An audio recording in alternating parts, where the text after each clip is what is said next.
Afsluitdijk bij Breeslanddijk. De bus rijdt als een kamer door de nacht. De weg is recht, de dijk is eindeloos. Links ligt de zee, getemd, maar rusteloos. Wij kijken uit, een kleine maan schijnt zacht.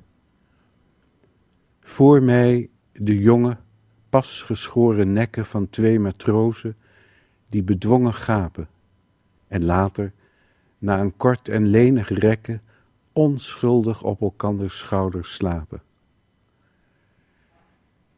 Dan zie ik plots, als waar het een droom in het glas ijl en doorzichtig aan de onze vastgeklonken, soms duidelijk als wij, dan weer in zee verdronken, de geest van deze bus.